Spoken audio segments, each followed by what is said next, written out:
Hello, नमस्ते बच्चों। Fun and learn with Alka इस अपने चैनल में आप सभी का मैं स्वागत करती हूँ। आज हम कक्षा 7वीं, विषय है हिंदी। कल हमने देखा था कि हमें क्या करना है, आवृत्ति रिवीजन, उसको कहा जाता है पुनरावृत्ति। और पुनरावृत्ति ही 4 पार्ट के ऊपर हमने ली थी। पहला पार्ट है वाचन मेला। यह जो पहला पार्ट है वह है चित्र वर्णन। इस पार्ट पर आधारित जैसे कि कुछ प्रश्न आपके सामने हम रख रहे हैं। पहला प्रश्न है, वाचन मेला कहाँ लगा है? बताओ। बराबर, कहाँ लगा है वाचन मेला? देखिए, आपने सभी ने अपनी किताब खोलनी है और क्या दिख रहा है वहाँ चित्र वर्णन में? तो एक बड़े खुले परिसर में यह मेला लगा है। इसी प्रकार से सारे प्रश्न, यहाँ 3 प्रश्न हमने आपके सामने रखे हैं। शोभा यात्रा में कितने छात्र छात्राएं हैं शामिल हैं? चलो देखो तो, शोभा यात्रा में कितने छात्र छात्राएं दिख रहे हैं आपको? चलो गिनती करो। हाँ, बराबर। शोभा यात्रा में कितने छात्र छात्राएं दिख रहे हैं? आपने बराबर जवाब दिया और हमने वह जवाब सुन लिया है। देखिए, आगे 2 है, 1 3 4 5 6 7 8 और कुछ जो बच्चे हैं वह कहाँ खड़े हैं? तो स्टॉल पर, यानी किताबों की जो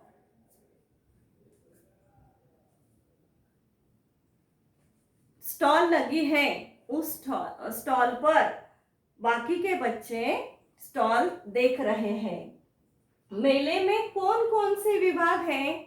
देखिए अपनी किताब में, मेले में देखिए क्या क्या है। आपके सामने किताब है, बाल साहित्य विभाग है, ई बुक्स हैं, ऑडियो बुक्स हैं, विज्ञान कथा है, किशोर साहित्य है। इस प्रकार के विभाग मेले में लगे हैं। यह हुआ वाचन मेला, इस पाठ पर आधारित प्रश्न उत्तर। दूसरा पाठ है, कौन सा है दूसरा पाठ? बराबर, फूल और कांटे। इस पाठ के भी शब्द आपको, यानी शब्द वाटिका आपको याद करनी है। यह कविता है। देखिए, फूल किसको रस पिलाता है? यह हुआ पहला प्रश्न। किसको रस पिलाता है? फूल। हाँ, फूल भौरों को रस पिलाता है। दूसरा प्रश्न क्या है? कौन एक सा बरसता है? आपने तो कविता याद की होगी, आपको फटाफट जवाब आने चाहिए। मेघ एक सा बरसता है। मेघ यानी क्या? बादल। बराबर, मेघ यानी क्या? बादल। आगे का प्रश्न है, फूल किनको गोद में लेता है? देखिए, किसको गोद में लेता है फूल? फूल तितलियों को गोद में लेता है। इस कविता में फूल और कांटे एक ही स्थान पर जन्म लेते हैं, एक ही पौधे पर वे दोनों पलते हैं। रात्रि के समय जब आकाश में चांद अपनी शीतल चांदनी फैलाता है, तब फूल और कांटे दोनों को समान रूप से वह चांदनी मिलती है। जब बादल पृथ्वी पर जल बरसाते हैं तो दोनों पर समान रूप से बरसाते हैं। जब प्यारी हवा बहती है तब भी दोनों के ऊपर समान रूप से बहती है, परंतु एक जैसी परिस्थिति में पलकर भी फूल और कांटे, इनका दोनों का स्वभाव अलग अलग है, एकदम भिन्न है। कांटा किसी को भी उंगलियों को छेद कर घायल कर देता है, पर किसी के सुंदर वस्त्र को भी फाड़ देता है। जबकि फूल ऐसा करता क्या? नहीं। फूल पर सभी आकर्षित होकर अपना लक्ष्य आकर्षित करते हैं। देखो कौन कौन आकर्षित होता है? हम, तुम, सभी को अच्छे अच्छे फूल पसंद है। जैसे तितलियों को भी फूल बहुत प्यारे लगते हैं, तो कांटा उनके पंख को काट देता है, भौरों के शरीर को भी छेद देता है। दूसरी ओर फूल तितलियों को प्यार से अपनी गोद में जगह देता है और भौरों को अपना रस पिलाता है। इस तरह अपने व्यवहार के कारण कांटा सबकी आंखों में खटकता है, जबकि फूलों को देवताओं के शीश पर चढ़ाया जाता है।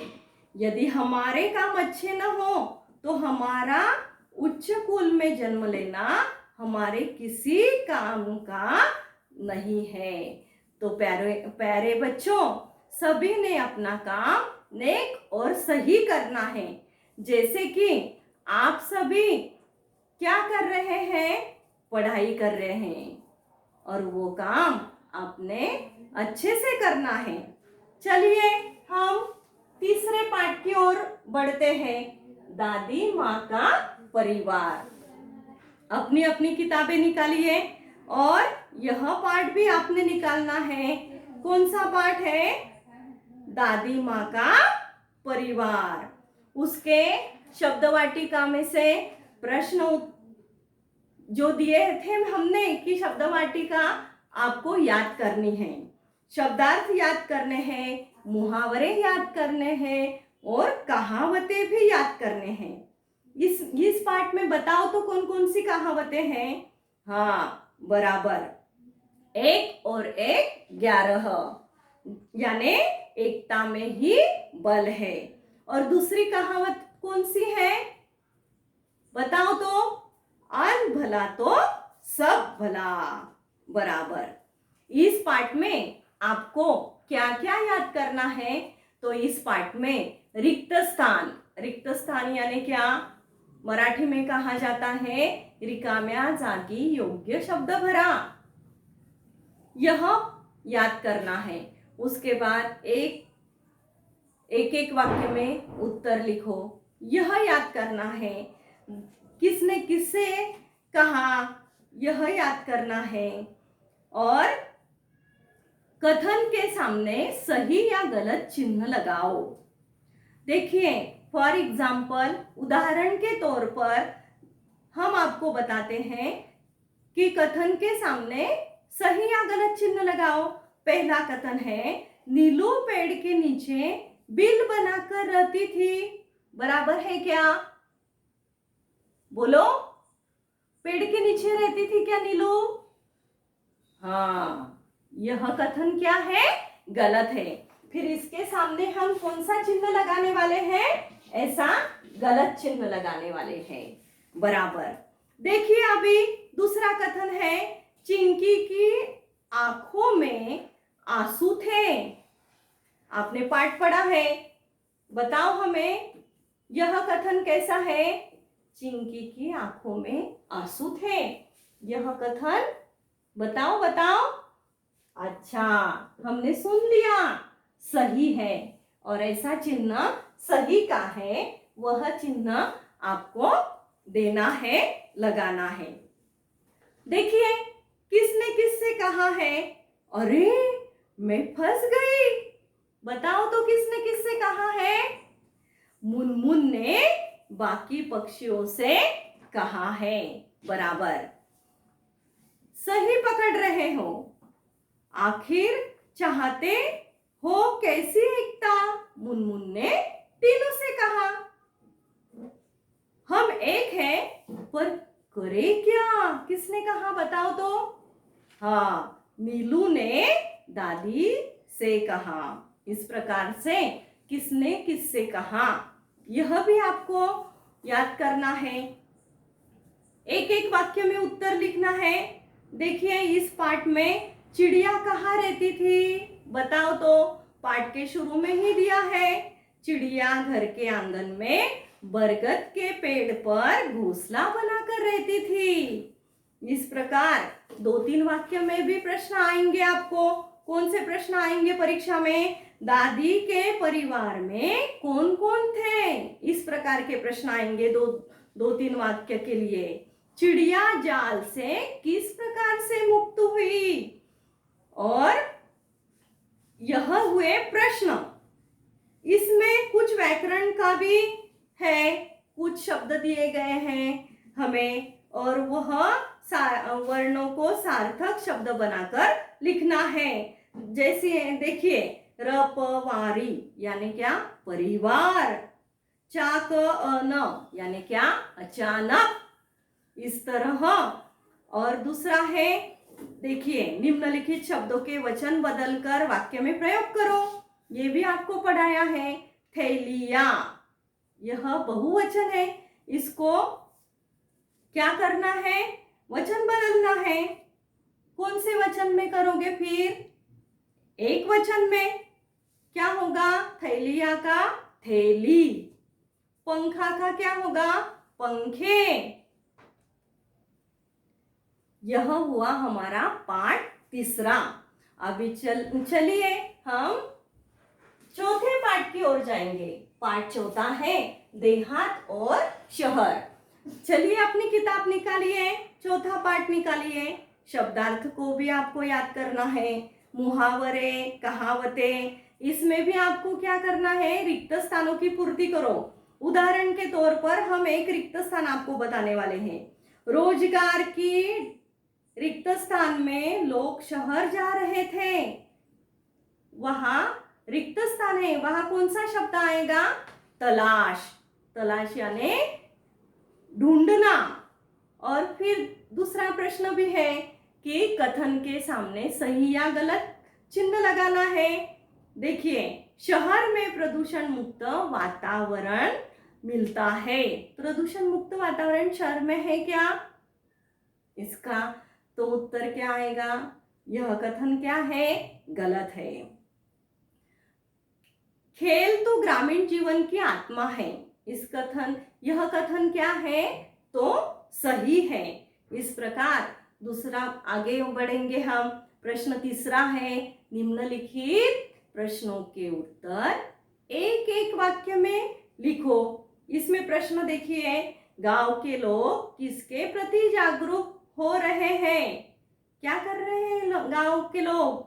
शौचालय और घर घर में शौचालय होना चाहिए, इसके प्रति गांव के लोग जागरूक हो रहे हैं। आगे है इस पाठ का व्याकरण भी आपको देखना है। इसमें संज्ञाएं दी गई है और उसे उचित वर्ग में लिखना है। यानी देहात में कौन कौन से संज्ञाएं आएगी और शहर में कौन कौन सी संज्ञाएं आएगी। देखिए, देहात में आएगी हरियाली, बेरोजगारी, अशांति, गुटबाजी, तैरना, दौड़ना। और शहर में क्या आएगी? शॉपिंग मॉल, भीड़, पक्की सड़कें, धुआं, प्रदूषण, महाविद्यालय। ऐसे संज्ञाएं आपको लिखना है। इसमें विरुद्धार्थी शब्द भी है। देखिए, सुख के विरुद्ध दुख, प्राचीन के विरुद्ध नवीन, कच्ची के विरुद्ध पक्की, ग्रामीण के विरुद्ध शहरी, अशिक्षा के विरुद्ध शिक्षा। इस प्रकार। और आगे है इसमें व्याकरण, लिंग बदल कर लिखो। देखिए, पुल्लिंग और स्त्रीलिंग जैसे शब्द हैं। पुल्लिंग में जो संज्ञा शब्द पुरुष जाति का बोध कराती है उसे पुल्लिंग कहते हैं, और जो संज्ञा शब्द स्त्री जाति का बोध कराती है उसे हम क्या कहेंगे? स्त्रीलिंग। जैसे पुल्लिंग में आता है पुत्र, मोर, घोड़ा, और स्त्रीलिंग में क्या आएगा? पुत्री, मोरनी और घोड़ी। इस प्रकार आपको इस चारों पाठ का पढ़ाई करनी है, पढ़कर याद करना है। इस प्रकार के प्रश्न उत्तर आप सभी को अपने प्रश्न पत्र में आएंगे। तो चलिए, सभी ने अपनी अपनी पढ़ाई के लिए तैयार होना है, तैयार कर लेनी है। ये चार पाठ की पढ़ाई बार बार पढ़कर प्रश्न के उत्तर याद करने हैं और परीक्षा के लिए तैयार होना है। यही हम रुकते हैं। आगे हम अगले चार पाठ की पुनरावृत्ति करने वाले हैं। तब तक के लिए bye, see you, meet again. फिर से मिलेंगे। और अपने चैनल को लाइक करना है, सब्सक्राइब करना है और शेयर करना है। धन्यवाद।